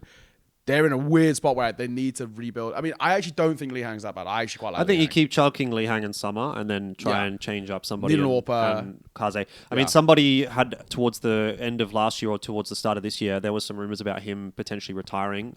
He, I think, signed for another 12 months, was what I saw. So Jordan, I will be honest. I don't care about this Rare Atom core. I just want Child King to be. No, I don't than care anything either. else, I don't right? really either, but- Because like again. Sometimes I feel bad for organizations, right? When it feels like Lynn Vision, for example, I did feel like, hey, they kept like missing their window, or this style of core keep. Rare Atom had every single window. They looked at it, they threw a rock through it and ran away, right? Like that's what it felt like. So now I just want to save Child King. If I was to even build around this team, even if you keep the core 3 of like let's say somebody Child King and Li Hang, right? Because I have to bring an IGL and whatnot. I literally don't think there is a way to get this core team to be a top 2 team in China. I don't think it's possible because the best thing. No, I don't agree. I mean, I agree. Sorry, I don't think so either. Somebody say bring back Benta. Fucking please don't. Did somebody don't. say bring back Benta to This call? is your regalia as a downgrade for Alistair Did somebody moment. say bring back Benta to call? What Advent is to you, Bentet is to me. You need to understand this. Yeah. Somebody say bring back Advent. No, I'm joking. Oh, actually, unironically. No, shut the fuck up. Unironically, No, shut the by fuck the way, up. I don't know if No. you guys saw. I mean, you're sure you didn't. there was someone in my Discord. Shout out to the Discord, by the way. Link in the description. Pilski? No. Shout out. Geographically Challenged has a Discord. If anyone wants to see, we talk about Asia, see us in there. And someone made a like a graph of like it's like basically a good / bad versus online versus LAN consistency graph for Asia players, and it had like I think it had like G and Zaka and Jamyoung and Mosea all on the good side as you could expect, and the usual suspects down on the bottom. And I was like, oh, but this graph is fucking shit because it doesn't have Advent as a control. And he's like, yeah, Advent wasn't actually he wouldn't have even been on the It's graph. so bad. He was that bad. He was that bad. He wouldn't have even been on the graph. I'll never forget working Pro League B stream. Shout out Cube one time. And it was Advent was 0-15, and I told Pro League, I told the guys I need like a graphic about talking about like just how shit he is. Like I need make me I'll leave it up to you guys. Like I can't remember what it was. I think they made it out like he was like bait. I think he was like the fish bait or something. Like they were using him as bait because he was just bad. But like I was like make a graphic because he's terrible. So I can start the show. And then they did, and then in the show, and I kept I made it my running theme for that whole Pro League, like kick Advent, how bad he was, and it happened. By the way, every time I come on a podcast with you, somebody gets, and I'm like, it is no, it's not just you, by the way. I'm like 3 for 3 though in terms of like I've called for somebody to be kicked. Like last time I was on with you in Hangzhou, I called for Cater to be kicked from Fnatic. Like a week later, he's gone. This time, Kaze gotta go. Right. But Advent was one of them as well, and then he got kicked literally 2 weeks after I joined. I think it's me, you, and Pilski online. Anyway, he went 0-15, and like the observer guy, shout out Jonas one time, as we started the second half, whatever, he zoomed into the bin in Inferno T spawn, and then zoomed out into Advent. It was very well done. But yeah. In all fairness, though, one thing I will say for Advent, as much as it's funny to hate on him, and he's become like a nemesis. He doesn't even know who I am, but he did become my nemesis for a while. He's killing it on streaming, killing it. Yeah. So he's apparently one of the biggest Chinese streamers now. He's a bit of a god. So good on him. I'm glad he found a career elsewhere. And the best talent scout we've ever had in China. It's true. He should have just become a talent scout, or even a coach. I'm so disappointed he didn't become a coach, to be honest. He would have been a great coach. Bring back Advent. The only issue is that I think he had lost so much respect of most of the players by the time he retired that people just wouldn't wanted him as a coach. Yeah. Now, to be honest, even when I think of coaching figures or older IGLs or something like that, the only person I can even think of is Marek. Yeah. Like that's the only person I can think of. Other than that, I actually don't think there's any good IGLs in China right now. Unfortunately, that is one of the still issues that we have. That even if we look at some of the Chinese Open qualifier teams, we can judge how good their riflers are. To some extent, we can judge how good their oppers are. We have no idea if their IGLs are going to be any good or not. Yeah. Look, let's move on from some of that discussion. I wanted to quickly kind of quiz you guys on the major. Obviously, we've got a lot of teams that are coming into. Can you bring the screen closer? Because I actually don't remember all the teams. Well, we're only going to talk about the Asia teams anyway. Or it's not. I don't even want to go because look, we'll do a more in-depth discussion around the major, closer to the major, for Geographically Challenged. But just since you guys are here, Lynn Vision, Tyloo, FlyQuest, Chinggis Warriors, we've got in stage 1. How many of those teams do you think make it out? Do you think there's a chance that any of them make it out? None of them make it out? What's your take? Because I think for me, I'd probably want to be saying maybe 2 out of the 4 I could see happening. I could feel maybe Tyloo, Lynn Vision, FlyQuest, any 2 of those 3 I think could make it out on a decent day. Is it top 8? It's top 8. Top 8 from this, yeah. I don't personally feel Chinggis Warriors have got what it takes to make it out of this stage 1. Carried by Coolest. My go. Yeah. Chinggis Warriors. They don't have the structure. They're just a messy team. They have good days, but they have some very fucking bad days too. I mean, this Mongolian scene really needs a revamp in the light of Atox getting banned now that you. Free Atox. Well, I mean, I know nothing about the details of that, but it was just at MESA, people holding Free Air took signs up, and it was making me laugh a lot. Fair enough, but I just think that the Chinggis is going to be completely shuffled as well. Hans is going to be shuffled around and whatnot. So there's that. I'm looking at the entire team list because the issue is there's a lot of really good teams here. You're looking at Heroic and Bait and even OG's actually looking better these days to the point where they're actual threat. Namiga's always been all right. NRG, actually, I kind of rate NRG with Bro, and I think they're one of the teams that'll actually respect minor region teams. And this is the thing that makes it different about top 32.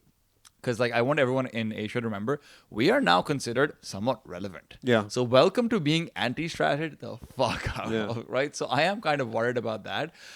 I think Tyloo makes it. I don't think anyone else is a guarantee. I think FlyQuest should make it, but I actually don't think other than Tyloo, if you told me all 3 of these teams don't make it, I wouldn't be surprised. No, I agree. I'm sort of sitting there as well. I think Tyloo is the best shot, but I think Lynn Vision or FlyQuest, one of or both of, could make it depending on how the I would be matchups play out. surprised if Lynn Vision makes it. No, I actually wouldn't. I don't know. I'm looking at some of these teams down here like Bestia, shite. Fluxo, shite. Metasport, shite. NRG, I know you like them. I don't like them. Namiga, awful this year. Dreadful. They've had the worst slump I've ever seen from like a tier 2 team who were untouchable last year and then become dreadful. Bar that one tournament recently where they're actually okay. Yeah. But like they had like a dreadful start to the year.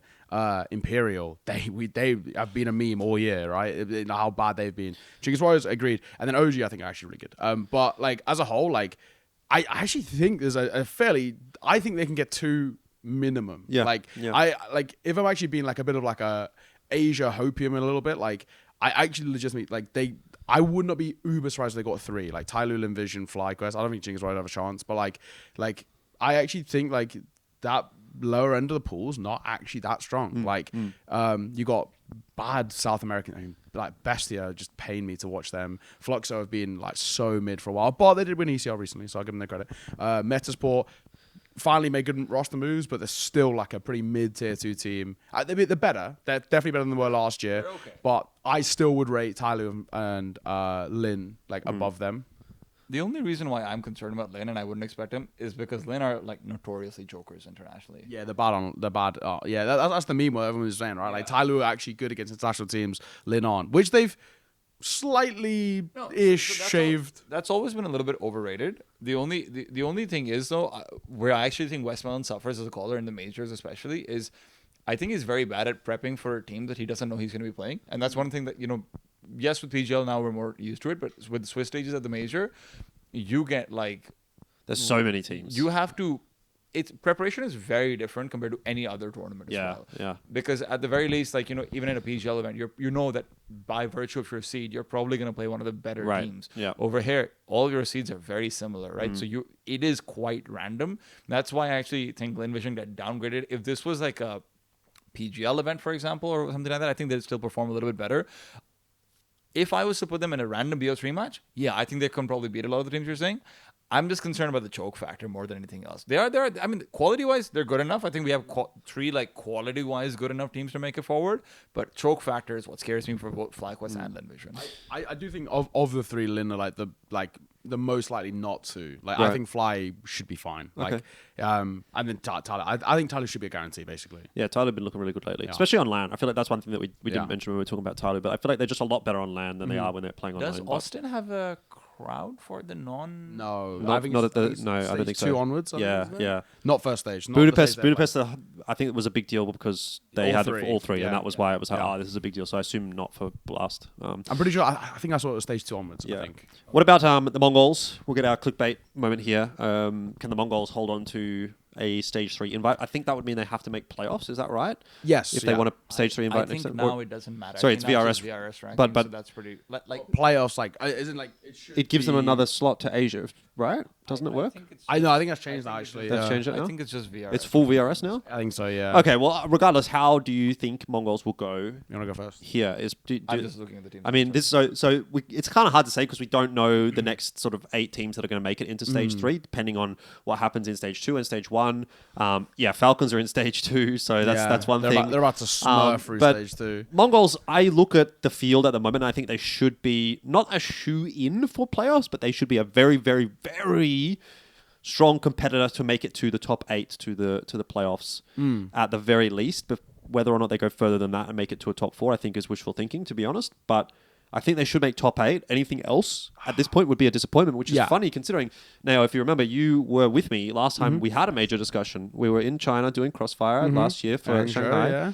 And we were saying, like, man, wouldn't it be sick if the Mongolz made playoffs? Wouldn't it be sick if they made, and how that story has changed now to... I remember I was watching they in the should make hotel playoffs. Room. Yeah, exactly. In the hotel. So what a time. It's a different story now for the Mongolz, isn't it? Yeah, I do think with the Mongolz, there's been a lot of conversations now. I think it's a really good thing in a way, like that how the conversation, the narrative's changed around the Mongolz as a whole. Even when you hear like analysts or even just like I think general public discourse about them, where like now the Mongols are starting to get the same treatment that like your G2s of the world get, and like your Navis Better than of the world G2 at get. the moment. Yeah, exactly. In the sense of like they're like we'll go to tournament like, oh, for fuck's sake, Mongols, like where's Senzu this tournament? It's like in the past it was like just like this cute bunch of Mongolian happy that guys, they won a and, game. like here they are at an event, let's see what they do. Now it's like, fuck's sake, Techno, man. Like, we actually need you to step up a little bit. And, like, they're getting, like, tier 1 treatment, respect, which I think is actually a sick thing. So, yeah, the narrative's changed. Literally, it was all about, 6 months ago, less. Like, 5 months ago, basically. We were saying, like, how awesome would it be for these guys to be top 8? And now we go to a tournament saying, if they don't get top 8, they don't get playoffs, it is disappointing, and we need to, like, have talks. And I think, we've even kind of, like, slightly discussed it in, like, slight joking matter of saying, like, if they were to make a change, who would they go for? Would it be like, Cobra Zero or whatever, from the Huns, shit like that, right? You're like kind of just like, you said it. What are you shaking your head at? I hope they don't, though. You the one who brought it up. The desk. You said if they make a change, they should. But like afterwards, I went back and I looked over some more matches and stuff, and now I was like, I think Cobra might have overperformed. Okay, well, you said it live on broadcast, so it's still yours. Yeah, like generally, like, we're having this discussion of, like, I guess sort of in the same way you do with FlyQuest, where you say, like, as a tier 1 team, how do they make a move to get better, right? Which is good. So I think as a whole, like, they should be making playoffs, though. Like, I still think this is a side that, like, with how, I don't know what you can call it. Not even like anything outside of the top 6, I think, is actually in a weird spot at the moment. Like, Aurora still have massive ups and downs. Aurora like, weird, Navi weird, Navi Mongolz weird, G2 G2 making changes. Liquid still not sure. Yeah, I kind of like FaZe fucking cooked as well. Yeah, FaZe Simple are fucked FaZe as well. Who Yeah, knows? exactly. So like, that's Whatever. a whole thing in itself. But like, I actually think they're in a good spot where they're still a stable team in a period right now where there's like not like every team is giga fucked right now. Like Top 4's looking strong. Beyond top that, 4, it's looking a bit weird. Like, you've got like teams, like you said, like even legitimately, like even like Spirit, Spirit actually have a lot of conversations about them. Like, especially now that like Kaisuke is rumored to Falcons, it's like a lot of this was like, why? Like, Spirit kind of need like a fucking another player right now. So yeah, this is I think they're in a good spot where, like, yes, I know Senzu struggles at times, or Techno doesn't show up or whatnot, right? But I think as a whole, they're still a lot more stable than a lot of the pack around them. We're in this sort of like inside of the top 15, but not top 4 kind of thing. They're actually one of the more stable teams, in my opinion. So for that reason alone, I think they should be making playoffs, which would be sick. A run further than that, I think, is still quite difficult, just because of like how it'll work in seeding wise. Inevitably, if they come up against like a Vitality or a Mouse, it'll happen. It happens all the time. Yeah, exactly. Yeah.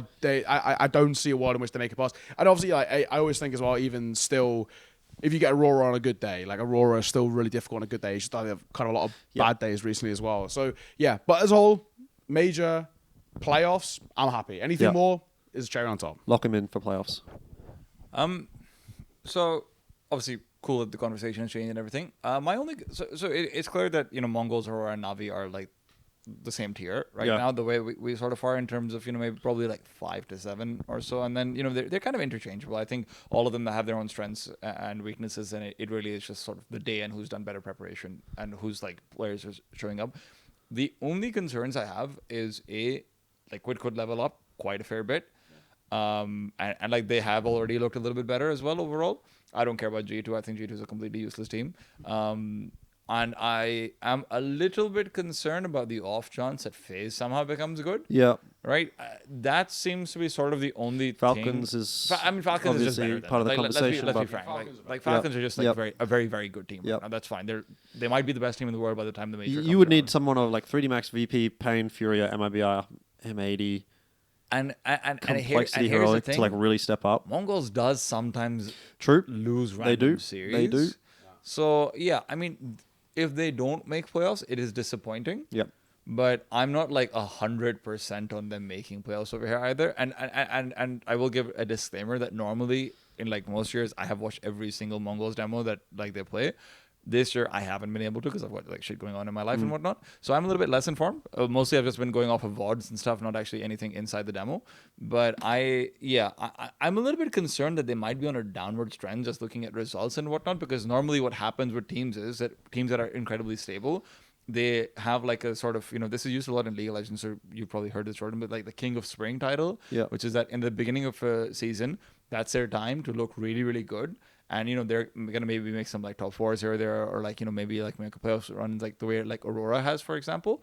And then generally what happens is that the pressure gets to them and they get worse by the time like the important part, like the super important parts of the season come. That's the only thing I'm worried about. But I do think Mara's a really good coach at making sure that doesn't happen. So I think they will stably be like the 7th or 8th best team in the world. I wouldn't say like that. I would say plateau is like where like that's my. I've watched like most of the Mongolz games this year. Like I would say like plateauing is sort of like where I'd put them right now. But like the way I was explaining this to, I think on another podcast, I was saying like, is this necessarily like a bad thing? Like kind of in the same conversation about FlyQuest, like, want to make majors, want to make top events. Mongolz, if you plateau and you're like just outside of the top 6 or 7, like, is that a bad thing? Like, it's not. No, that's amazing. Like, this is literally the best ever. This is the GOAT Asian lineup from Counter-Strike Global Offensive onwards. There's no doubt about it. There's my title. Clickbait. Easy. Thanks, T-Time. I always got you, man. Thanks, man. But 10,000 views. Easy. But I am just a little bit concerned because they are probably for me going to be like the rank 7 or 8 team. And rank 7 or 8 teams, every major there's one that doesn't make it to the playoffs. They should make it to the playoffs. It will be disappointing if they don't make it to the playoffs. But I wouldn't be like, oh my God, this is a guarantee situation. Yeah. Yep. All right, let's move it on then. I know you've been chomping at the bit now to talk about Mongolia. MESA Nomadic Masters, obviously we have to talk about it. Yeah. Results-wise, I don't even think we need to talk about the results. I just want to talk about the event in general. Do I want to ask too much of a leading question, or should I just let you go? I mean, like, yeah, again, like I said, I'm always going to be like quite brutally honest. It was, again, so I don't know the technical details behind it, but it was a bit of a mess, like, bless them. Like, and obviously, like, they were trying and they were like, quite apologetic and stressed the fuck out trying to fix it. But like, we had like 8-hour delays, like the first like 3 days, like 8 hours. Like me and Henry finishing at like 3 a.m., like 2:30 to 3 a.m., like 3 days in a row. It was pretty rough. Like, there was a few things which were like completely out of their control. Like, there's like, well, I'll say out of their control. There's one thing like, and so like the players like mouse issue because like the lights are like Bluetooth controlled. Yeah. It was interfering. Signal, Yeah, right. And that does happen. That's actually really difficult to fix because the lights are like in the arena. So it actually become a bit of a harder thing. That was like, again, out of their control. But yeah, I don't know. It was weird. Like the way I'm viewing it is obviously because we were there last year. Yep. MESA Nomadic, the first one of MESA Nomadic. And we had like some tech issues, as with all tournaments. Like, there's no tournament that's not even all the way to top level. They have tech issues, right? It happens. But it was just like how different it was. Like, as in like last year, we had like a bit of a like the studio where we're like the two booths like facing each other basically with like the glass that kind of like the frosted glass that can go clear. Remember that glass they had, right? They had that kind of thing. I thought that was like really cool. Like, it was like, the teams were like, shouting at each other when the glass got clear. It was kind of like a cool environment. And it was like, because it was really close knit, like it wasn't the most aesthetic, but I think just like for like a tier 2 LAN, I thought it was actually quite cool. And we had tech issues, but they weren't that egregious for the most part in the studio. Yeah. Because, that is just MESA's environment. That's where they were. This year though, they obviously changed it and made it like this, like kind of like a stage with all the LEDs and all the rest, and it looked quite pretty, but it just felt like, unfortunately, the priorities were like wrong. Wasn't ready. Yeah, like I just think like like they were rushed in a way, a few things. And I just think like maybe the priorities for MESA were a little wrong this year. Like, the priority always, and this is I think actually most tier 2 tournaments miss out on, and ACL have been one that haven't. But it's not actually a tier 2 tournament, it's actually class tier 1. But you know what I mean? Like, like a non-blast ESL PGO. Yes. Any other like TO, or I Star Ladder as well, but like any other TO that like outside of that. Yeah, true. It's been what, 2019 was a lot, but like a lot of TOs, their priorities are always, I think, set really wrong. And this is actually where I think getting a consultant, not saying myself here, but like just a consultant, somebody who's been in the industry for a while and just sort of knows how to, that is always good, and they don't do. But like, the priority should always be tournament runs smoothly, broadcast runs smoothly. Yeah. Anything else, I don't give a shit how it looks. Don't give a shit about your HUD. Don't give a shit about your desk. Don't give a fuck about your LEDs. Yep. Just make sure, run smoothly, efficiently, on time, not that big delays. PCs are good, yada yada, and then anything else is a cherry on top. Unfortunately, it kind of felt like for this event that wasn't the case. It felt like it was. It looked super nice, but like there was like one time someone was casting. It wasn't us. I must have been thinking of Bleh casting whatever whole side, the PCs just turn off on broadcast. Like, oh, brilliant! Like we just saw that all them PCs black Just out. all of the PCs plugged into the same exactly, electrical cable or something. and it tripped or something. And it's like the priority, like which is actually kind of how last year was. It felt for me like it wasn't like the most aesthetic compared to whatever, but it kind of just worked. ran. It worked, and that's all that matters for me. So yeah, I think for MESA they like tried to go up too quick. Like it should have been like last year. It ran relatively well. We had some tech issues, but they weren't too egregious. Yada yada. Went to Step Arena again. Actually, pretty good in the Step Arena for the most part, right? This year it should have been okay. Let's do this again. Let's make sure we can run another event relatively smoothly, relatively well, and then maybe for fall, if you want to do some upgrades, step it up. Then yeah. But unfortunately, they went from like okay, last year ran pretty decently, like maybe like 8 out of 10 in terms of like how smooth it was. Now we're going to go straight to like being tier 1 level production, and we're not ready for it. And I just think like nobody knew really what was like kind of going on. It's the same thing. I will say the same thing that I said about Sky Esports after I went to the event in India last year. And, you know, it's the same kind of concept, right? It was an event where there was definitely issues. That Sky Esports event was plagued with issues on day one. Obviously, at that time, that current Aurora team basically just rage quit the event. If you remember. And there was lots of bad press and negative stuff like that. Oh, was it? Then it was a Bet Boom. Bet Boom. With Nafani. Sorry, Bet Boom. Yeah, my bad. Anyway, similar kind of story where like MESA in this instance, you know, they had a lot of issues. You've got pretty high profile teams, obviously some more high profile talent as well this time around. Yeah, you're welcome. But I just think like these TOs, they want to.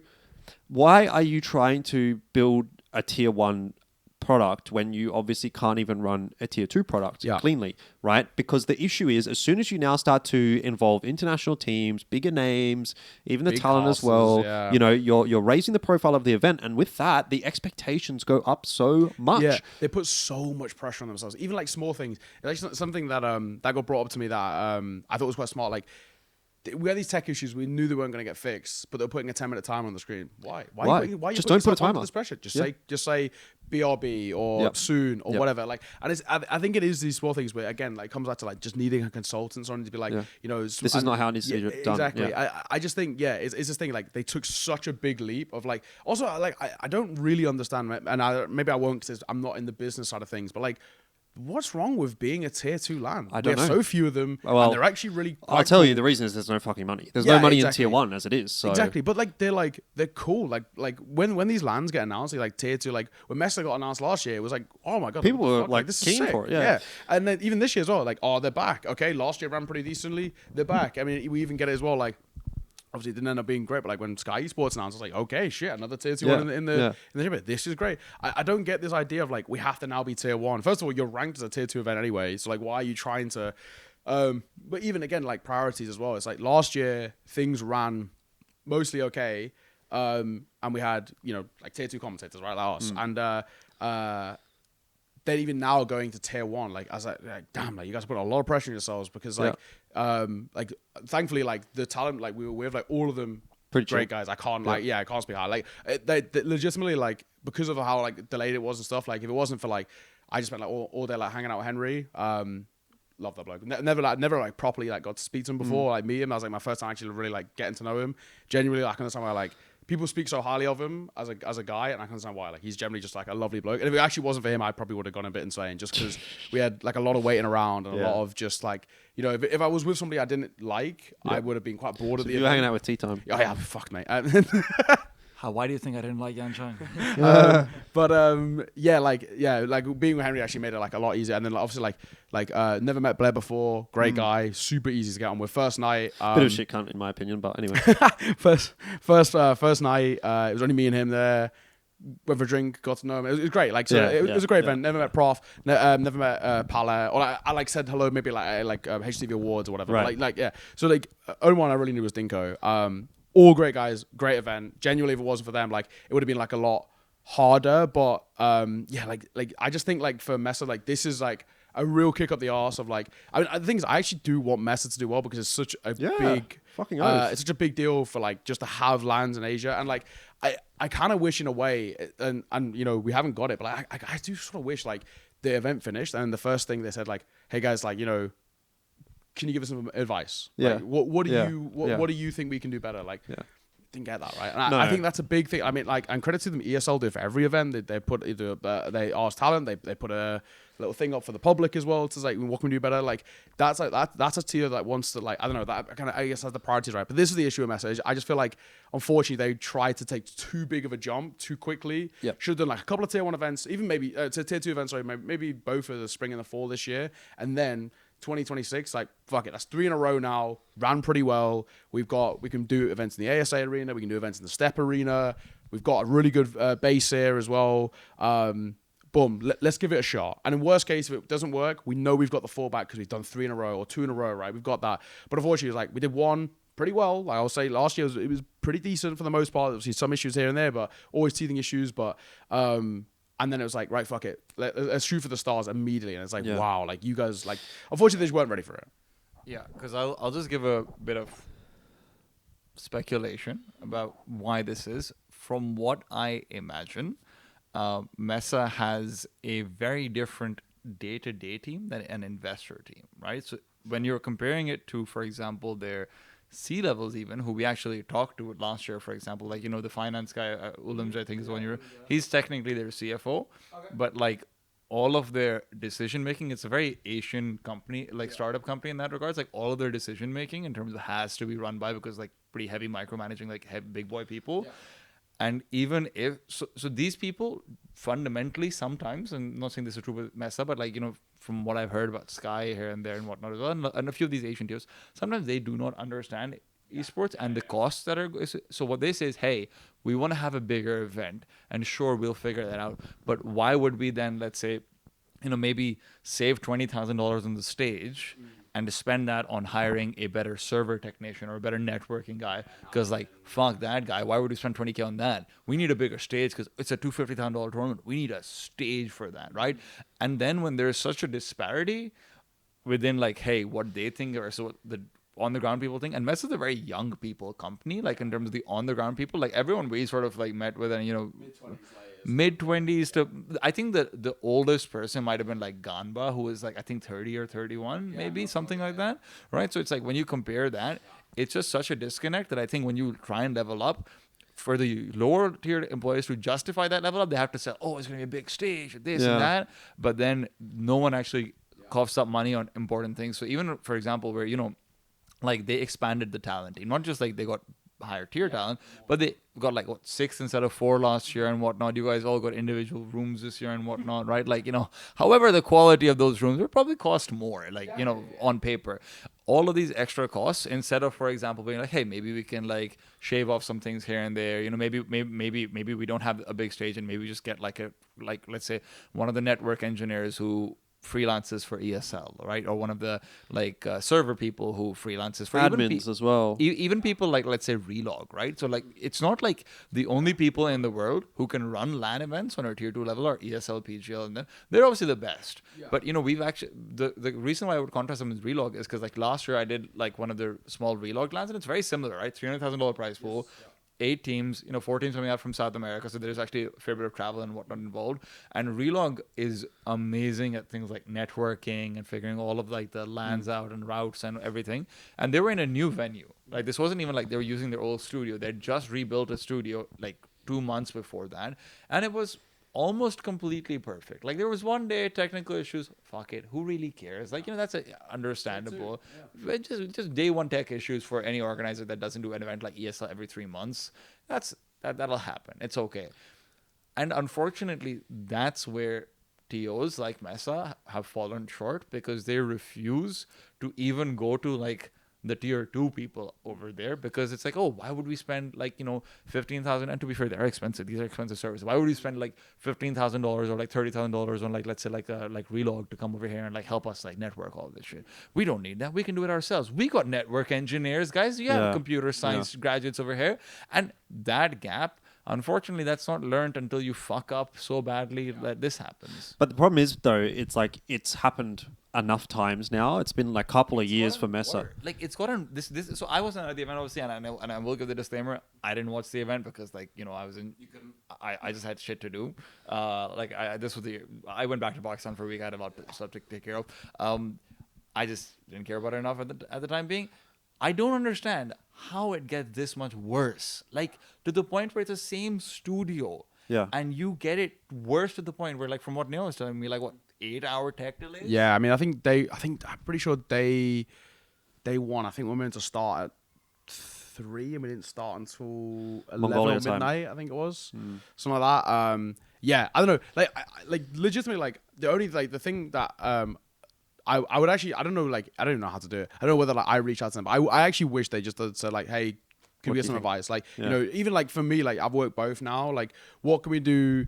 What do we do in the first that was better than the second? What can we do what was better in the second than the first? Yada, yada. What can we do better for the fall, right? You know, you've got, like, 4 or 5 months for the next one. Like, can we try and, because it just feels like, unfortunately, like, I mean, the big hope, I think this has been a kick up the arse, like, oh shit, like, that was, and also I think, you know, I will say that I think they got very lucky that Blast was on at the same time, and it was a very good Blast tournament because there was no talk about it. Like, you know, where Sky Esports got slammed because it was the only thing. The Falcons just saved the Mongolian Counter-Strike scene.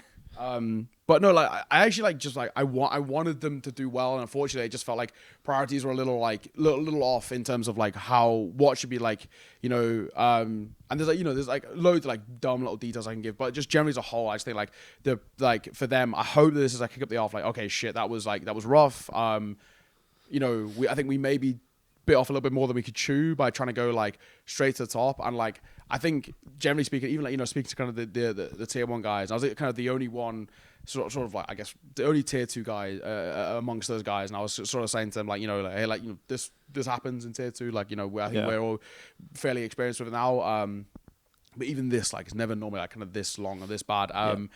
But I just wanted to do well, right? I feel like they're a great, like, group of people, MESA, like, they're generally, like, super Good lovely people, yeah. and they obviously always mean very well, and they've got, like, quite big aspirations, and they, you know, obviously it's a great time to be a Mongolian Counter-Strike fan and just be in general and kind of in Counter-Strike in Asia, and they're kind of capitalizing on it. But yeah, like, it just, like, it was, they weren't ready for the level, the jump they were trying to take, and the hope is that now with this wake up call, be like, okay, shit, before going into this next event, let's make sure we, like, I mean, maybe even, like, just, you know, do a couple of trial runs like the MESA Pro League, because it's like MESA Pro League is like a completely different, like setup to what was run for this. It's like, you know, why not? Like, why not run, like, the local domestic scene, give it a go, give it a trial run, make sure that runs smoothly. Give everyone the practice. Exactly. That's not going to be publicized. It's going to be, you know, domestic teams in Mongolia, and then we're ready to invite Heroic and Big and yada, yada. 100%. So the hope is that, this is just a kick up the arse, and they're like, okay, shit. Like, and I think you're right, you know, like Reload Guys is a great example. Like, for those that know, they run the HTV award show as well. Unbelievably, like, well ran, like, so smooth, like, no issues, brilliant, easy. Run plenty of lands, and they do a great job, right? And for a reason. There's a reason why they're so quite revered in tier 2. But even then, there's also, like, there's plenty. There's, like, you can speak to Elisa, ran great events there. I've worked Elisa Masters in Finland, excellently ran. You know, even whether it's, like, even just asking advice or having a consultancy meeting with these people and just being like, right, what do you do that we're not doing? How can we do it better? Flying just one bloke out and be like, right, can you come watch our 100%. MESA Pro series? Tell us what we need to do better from what you've done when you've worked with ESL and you worked with Blast and help us out. And then that's how you improve. But unfortunately, they just went in without really doing it before, and it kicked them down pretty badly. So let's hope. I mean, you know, realistically, like, I actually have no objections to going back out in fall, but I think there would have to be a bit of a promise of just saying, like, you know, like, okay, we've gone through it, we've ran it, we've trial run it, we know it's going to be smoother, because, like, it was pretty egregious, like, finishing at 3 a.m. It's not. That's pretty tiring. Look, I think there's definitely a lot of takeaways. I mean, for me, obviously, the biggest one would be don't go too big too soon. We've seen that kind of burn the Sky Sports guys. Also, tier 2 is, like, events are actually cool. Like, I know. I agree. I'm a fucking big fan of the tier 2 events. You know, that's the whole point of this. Is just like, I would love Counter-Strike in Asia. I don't understand why it's so difficult for Asian TOs to just go, why can't we just be a TO for Asia? Why do we need to be a fucking TO for another tier 1 TO? You know, we've already got so many of those catering to that. I'm sorry, I hate to, like, say it to MESA, like, ESL got bought for 1.5 billion. Like, you cannot compete. Like, I'm sorry, like, it's just as simple as that. Like, stop trying to punch up with guys that have 400 million times your budget. Like, just do your thing and do it well. Exactly. And ESL have also been doing it for 25 years. Exactly. Like, this is why PGL can compete with ESL, because PGL has been around since 1999. I was born in. That's crazy. That is wild. That's been as long as I've been alive. Damn. Like PGL ran Quake tournaments back then. Like that's how Silvio and whatnot like started, from what I understand. Like you cannot, if you don't have the money, then you need the time. If you don't have the time, you need the money. If you don't have both, then find one. Yeah. So don't go too big too soon. And I think also it's a very, very valid point to sort of just try and see if they can maybe get in some expertise somewhere, right? Just stop trying to do it on your own. Hire someone that knows what they're doing, or It's someone's not embarrassing. It's multiple fine. someone's. Like even PGL, for example, this year when they're going to be in Serbia, it's in collaboration with Relog. Yeah. Right? Like there is no shame in working with another organizer. The reason why people like ESL don't do it is because, like, you know, Neo said, they're a giant They don't company, need to. right? Yeah. Even if fucking PGL, who does TI every year, who does so much in so many esports, we've done like Apex, this is yada yada, everything, right? If PGL are willing to collaborate with another like organizer, because they're like, hey, this is your city, we're coming to your city, we're gonna probably need some equipment for you. We need like your local on the ground expertise. We've done TI, sure, but you've done Serbia. Yeah. If they can respect that, then you can respect Counter-Strike. Yeah. And it's vice versa for them. It's like, you know, saying like, hey, like, you know, we've got our stuff on the ground, we've got this, we're gonna bring you guys in, and you guys are gonna make it good, right? And I think like that is like the hope. I mean, like, and I honestly, like, you know, it's one of those things, like, I'm not doing this in the sense of like getting like rehired or whatever, but I actually would just love to sit down and be like, this is my takeaways from it. I mean, even like a subtle plug here is the vlog I did from when we were out there last year. Like, the vibes were pretty good, man. I vlog like most days or pretty much every day. We had like smaller things as well, which go along where like just like the day off to explore and stuff like that. Where it's like, you know, like this is what a tier 2 event is like, and there's nothing wrong with that. I mean, I think, you know, I had a lot of people who work in the industry who saw the vlog and were saying like, damn, that actually sounds great. Like, it sounds like There was enough good that offset the bad. Yeah, exactly. Yeah. And we had some long days, don't get me wrong, especially with like the cast and desk wombo combo, right? And that's pretty cooked. But again, sort of tier 2 in a way. But yeah, like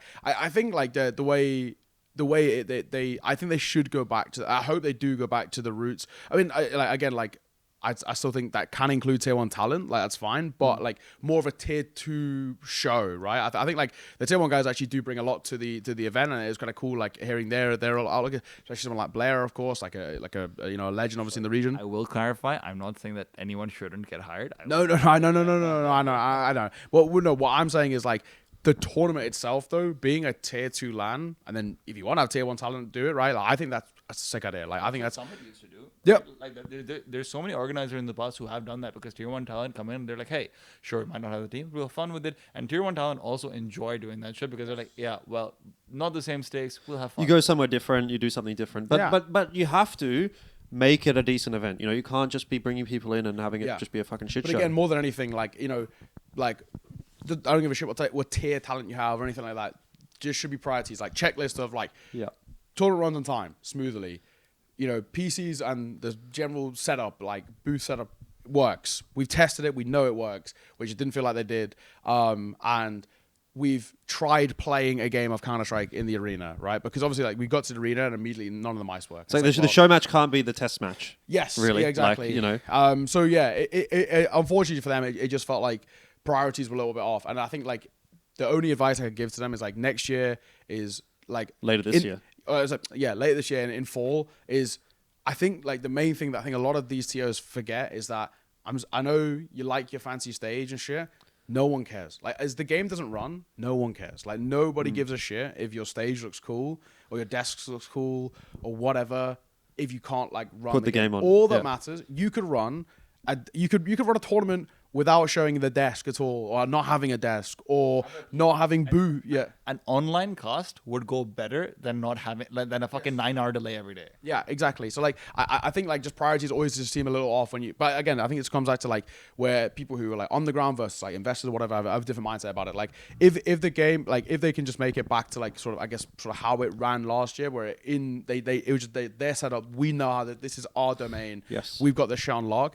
That was actually like, it was quite commendable when we saw them. Like, it was like anything that happened, like boom, fix, easy. We know this is what we do. Like kind of that kind of vibe. So yeah, I think that's the hope of fall, is that they just like say like, okay, I think it's better, like, you know, let's sack off like the LED billboards and the lights and whatever that like fuck with the mice. Let's just make sure games run smooth. We've tested all of this. We've had all the time, whatever. Yeah, and the only other thing I'll sort of touch on at the end there is like on the topic of bringing in help. I don't even think you need to do that multiple times. You just need to do it once or twice. Take the learnings, and then all of a sudden you've leveled your yourself up. That's legitimately So, how like a lot of tier 1 TOs have done it. Like when Yeah. they started, like way back when, they've just hired people for one consultancy thing right at the start. And get an admin in to teach you how to run a fucking server. Remember that Yep. was an issue back in at the RMR, RMR. yeah. They couldn't have it. They didn't know how to run a server. That was the first thing. And then next time around, you get someone in who is a tech whiz or a network whiz or whatever, or someone who's like super experienced with broadcasts and can teach you, how to make the broadcast better or more interesting or how to work with the talent or this or that. Because again, a lot of the time you go to these tier 2 events, and this is not something that's necessarily MESA specific, but it's just like, this is the broadcast, this is when it starts, and good luck. Yeah. Which obviously doesn't make for a very good show. So, there's definitely a lot of things I think that multiple TOs can learn from. But anyway, look, we've been going on about an hour and 40 minutes, so I think we can, start to wrap things up here unless there's anything else you guys want to jump into. I don't think there's too many other topics necessarily. I can't think of any. When are you uploading this? Well, ideally tomorrow. Okay. Well, in case it's Or maybe uploaded tonight, but- before the match, don't forget ACL, Grand Finals, all that good stuff. We're here for that. Yep. Tune into that. It's a qualifying spot for EWC. It might be 2 qualifying spots for EWC because the way this works is that the VRS ranking that you're getting because of the amount of prize money it is might bump you into top 15 regardless. So there's a lot at stake over here for Asian Counter-Strike. This is the best time to be alive for Asian Counter-Strike, and it is only the best if you are watching and supporting. So watch Geographically Challenged, watch ACL. Yep. It's fucking hard to follow that, isn't it? It is. You're the host, though, aren't you? You're the host for the show, so... I am the host, yeah. It's gonna be... Oh, I'm actually now not the host. Not the host anymore. I've been hosting... Yeah, very nearly. I'll be casting the 3rd place game and the show match. Where the fuck is Alan, by the way? Jet lagged. He didn't want to say hello. He's here? Is he here? He's here. We flew in 4 What the p.m. fuck? What a dog. Alan? No, in all fairness, the jet lag's crazy. Like 8 hours from the UK. So I get it. Whatever. I before coming to China, I like in the UK was getting in a Yeah, I Chinese remember sleep you were schedule. changing So I your was sleep like, schedule, going to bed at like 7 p.m, waking up at 2 a.m, that kind of shit. Tune in. We're looking forward to it. We got 3rd place game, JiJieHao. Might have a chance of upsetting FlyQuest. I don't know if it's an Possible. upset. I think it's possible. Yeah, exactly. It would be an upset. Then we got a show match, which is basically just a bunch of Chinese streamers. I think Danking's now playing. He originally wasn't, but he is now playing. Of course he is. He has to be. The Danking's in, and then a bunch of the Chinese streamers, and then of course the final, Tyloo Lynn Vision should be good. And then for the final, it's Jazz hosting, me and Alan analysts, Right. and then him and Yumi casting it. And then big up Gavin Baseline J, going to be stage hosting it with Dove. Yep. She hosted the Shanghai Major. Yeah, exactly. So she's also flown in just for the one day as well, and then flying back out. So bless her. Alan's going to be so wrecked when he gets to the rest of the UK. Like, what was it, -8 hours, then +8 hours. Fuck it, whatever. In the span of like less than a week. He's going to bless him. What's a one-day job in China? He's going to No be problem. so tired. Yeah. But he's probably super jet lagged right now. But I guess we'll see him in 2 hours maybe for rehearsal. You got 2 hours, I think, before your call time. Yeah, All right. about 2 hours. Yeah. Yeah. We'll wrap it up there, guys. Make sure like, comment, subscribe, do those things. Yeah. Let us know what you think about the. Skinclub. Yeah. What do you think about the chances of our Asia teams making it out of stage 1 of the major? You can do that at Skinclub on the Pick'em challenge. And if you want to give me money specifically directly to me, buymeacoffee.com/Elfishguy, or I think you can be a channel member now as well on YouTube, which no one has done yet. But I haven't promoted What do it. people get for being channel members? Fuck all, mate. So then fucking stop No, asking them to do shit. They actually get if they do get the big one, which I think is $20 a month, they get the shout outs at the end of the video. Which, by the way, shout out to Jean, who is the member on buymeacoffee.com/Elfishguy. So that's what you get. You get a little shout out. You get a Guys, thank you. please enter the Discord and come up with ideas that Jordan can do for YouTube members, because I can guarantee he will not think of them himself. No, well, I but think he will execute the ideas that you bring. Well, I'm a bit lazy. Anyway, we'll brainstorm that one. But either way, guys, obviously like, comment, subscribe. That does help out a lot. And we'll catch you in the next one. Peace.